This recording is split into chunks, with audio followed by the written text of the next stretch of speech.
Yes, lads, welcome back to the channel. This is the Premier League preview. So I've been on holiday. I'm back now, ready for the rest of the season. Very much looking forward to it. But with that, we're going to make a couple of changes to how we do the content. So the Premier League preview, I'm going to go through every game still as normal, but I'm only going to choose one game as my game of the week, and I'm going to predict all the scores as normal. Every single week, we're going to try and get a high score. So if I get the correct scoreline, it's 3 points. If I get the correct result, it's 1 point. So I think I'm smashing it. We're going to put that to the test. In the description, I'm also going to put a template of all the games for you to put your scores down as well. If you comment them, whoever gets the high score is pinned on the video moving forwards. So nice and simple. So let's get into this then. I'm looking forward to this week's Premier League games. There's quite a few good ones, to be fair, a couple of tasty ones. So let's get into this. Brentford up against Manchester United up first. I've got this one, Brentford 1, Manchester United 2. A few up and down results for Brentford this season, of course. That 2-2 draw with Chelsea, what a result that was for them. They, of course, beat Aston Villa as well. Great result for them. They then lost 3-1 to Fulham, so I think this is what we're going to see from Brentford this season, a bit of inconsistency. Up against a Manchester United side that will demonstrate the same inconsistency. However, last time out, they beat Chelsea 2-1. Crazy game. The rain was absolutely hammering it down. Sanchez got sent off early doors, so maybe you can attribute it to that sending off. Also, a bit of an Enzo Maresca head loss in terms of substitutions, but Manchester United looked so on it. They looked so up for it. A different Man United side, a bit more bite, a bit more aggression. So therefore, I think they'll win this one 2-1 and carry that on with them. They just need to avoid getting themselves into nervy moments. As soon as Casemiro was sent off, you felt the vibe change in Old Trafford. You just felt the nerves come back in. If they can start well, get a goal, get their tails up, I think they'll be fine. So 2-1 will be the final score for me. Chelsea up against Brighton. I've got this Chelsea 3, Brighton 1. Chelsea, back-to-back losses to Bayern Munich and Manchester United. Of course, Sanchez is suspended for the next game, so Jorgensen will most likely go in goal. But with that, they did go and beat Lincoln in the Cup in midweek 2-1. Doesn't mean much, but it's still a win for them. So that's the Chelsea situation. As for Brighton, 4 points from Spurs and City is fantastic. But then, of course, they went and lost to Bournemouth. So those results sort of offset each other, if we're going to be honest. Brighton, a very good side this season. They will be absolutely fine in getting the top half for me. But they're going to come up against the Chelsea side with Palmer, Esteval, Neto, all of these players, João Pedro included, that are going to be hungry for goals. João Pedro, of course, against his former club, as is Caicedo. So for me, Chelsea will have too much for them. 3-1 winners on the night. But as I say, Brighton, nothing to worry about. This is just up against a very good Chelsea side. Crystal Palace now up against Liverpool. Crystal Palace unbeaten in 4 of their last 5 games. Very decent start for them with Oliver Glasner as their manager still. Of course, the big story in the transfer window, they kept Mark Gahey. The side he was supposed to go to is Liverpool, and that is who they've got this weekend. So Mark Gahey will want to put on a great performance. I think he will. The problem is I think Liverpool are going to just be a bit too strong for them. I've got it Crystal Palace 1, Liverpool 2. As that final score. Of course, Liverpool will have to do it without Ekitike. Alexander Isak got his first goal for Liverpool against Southampton in midweek. Ekitike got a goal as well. Took his top off, second yellow card. Haven't seen that happen for quite a while. So yeah, Liverpool without Ekitike shouldn't be an issue. Alexander Isak will probably start now and the pressure's on him to get a goal. So Bournemouth up against Leeds now, of course, at Ellen Road. Leeds 0, Bournemouth 2. That's how I think the final score is going to be. I think that, to be honest with you, Leeds have had a bit of an interesting start. There's been a few moments of good games. Last week was certainly one of those. They had Wolves. I went for Wolves in my last man standing.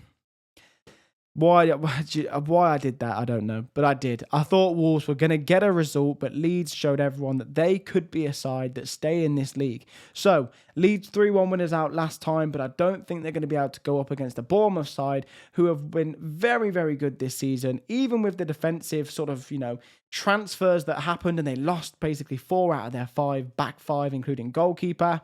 Very solid. 0-0 last time out, but won 3 before that. So their tails are absolutely up. So for me, Leeds 0, Bournemouth 2. Manchester City now up against Burnley. I've got this Manchester City 5, Burnley 0. I'm not giving Burnley much of a chance here. They've been very good at Turf Moor and a very difficult side to break down, but they're up against a Manchester City side who have put those losses to Brighton and Tottenham behind them. They've beat United since then. They nearly beat Arsenal. It was the last-minute goal from Martinelli that, of course, got a draw for Arsenal. A different Manchester City side, but Pep showing that he can adapt and play a style of play to win a game, and I think it will be the opposite of what we saw against Arsenal. It's going to be an attacking, high-flying Man City. 5-0 will be the scoreline, as I say, for Burnley. They've made a better start than I thought they would. They nearly held Liverpool to a draw, but this is going to be a different kind of game for them at the Etihad, and I think Haaland will get his goal early doors. Burnley will have to play, and I don't think they'll be able to. So 5-0 to Manchester City. Nottingham Forest now up against Sunderland. I think this is going to be Forest 2, Sunderland 1. Ange Postecoglou, he has not won since taking charge of Nottingham Forest, and in the last 4 games for them, it has been a dismal showing. 2 goals scored, 7 goals conceded. They need to sort this out. Maybe getting rid of Nuno was not the best thing to do. We'll have to see. Time will tell. They're up against the Sunderland side that are going to be without Ronaldo. Of course, got sent off for that sort of like kick to the groin to Matty Cash last week.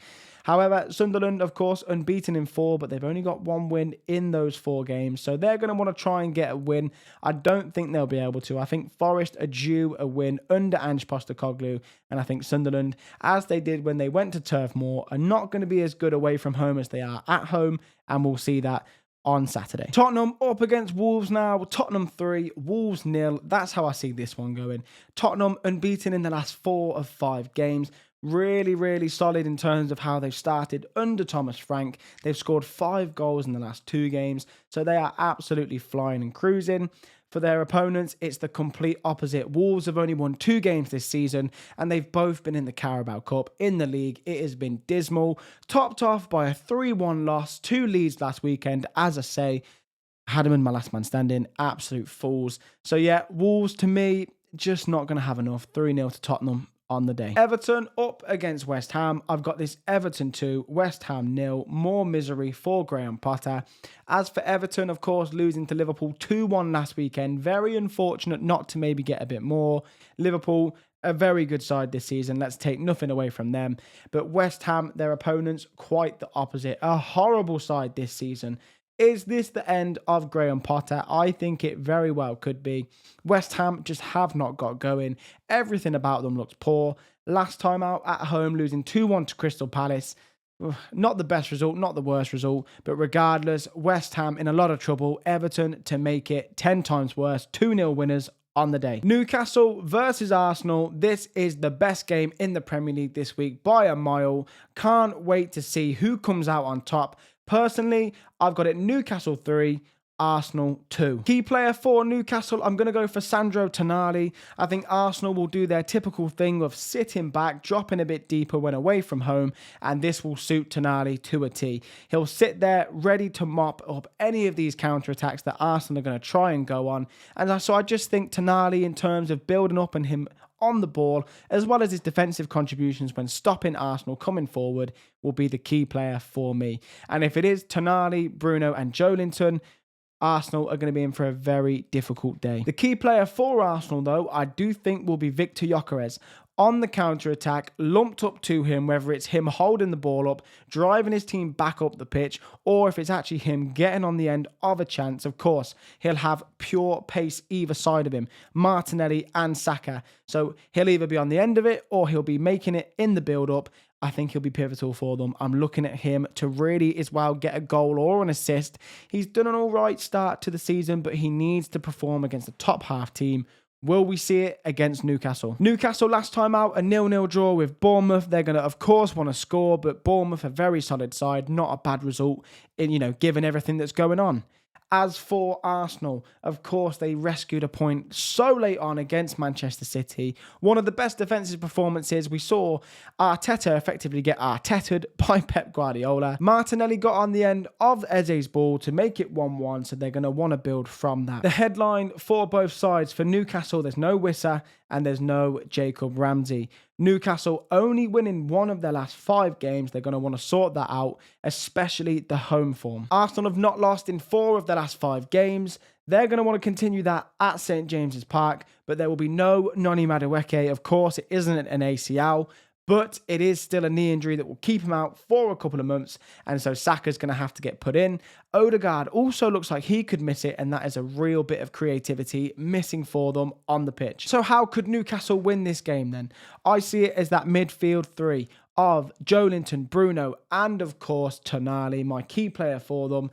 That is going to be where they do win it. They're going to have Gordon up front, of course. They've got Voltermold as well. The balls will be coming in for him to get on the end of. He'll be causing Gabriel and Saliba a world of trouble. And that's where I think Gordon / a little bit maybe of Joelinton and Bruno picking up loose balls. I see goals in this game. I really do. As for Arsenal, I mentioned briefly Saka and Martinelli will both start. It's a lot of pace on the counter-attack. Newcastle, will they get caught on the counter? I think they will. Gyökeres down the middle as well. But also the big thing for me is if Saka plays a horrible first game back at St James's Park where a tackle is celebrated as much as a goal.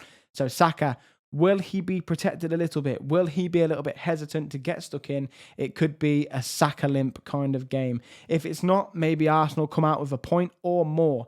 But this is a great game. I'm very much looking forward to it. St James's Park always delivers, and I cannot wait to see who comes out on top. For me, Newcastle 3, Arsenal 2. And that is the end of the Premier League preview. Very excited to be back. As I say, I've been on holiday. I'm back now for the remainder of the season. So the content is just going to get better and better and better. I've got a couple of documentaries in the pipeline as well. So looking forward to releasing those. If you're enjoying the content, you want to stick around, hit the subscribe button. It helps me so much to get a gauge of, who enjoys the content and what content people enjoy. So yeah, I'm not going anywhere. I will be sticking around. Can't wait to be back for the Premier League review where we'll see how we got on in the predictions. As I say, in the description, there is a template for you to put your results. Whoever gets the highest results will be the #1 high score on the channel. So yeah, very much looking forward to the weekend, as I say, and I will, of course, as always, see you on the next one.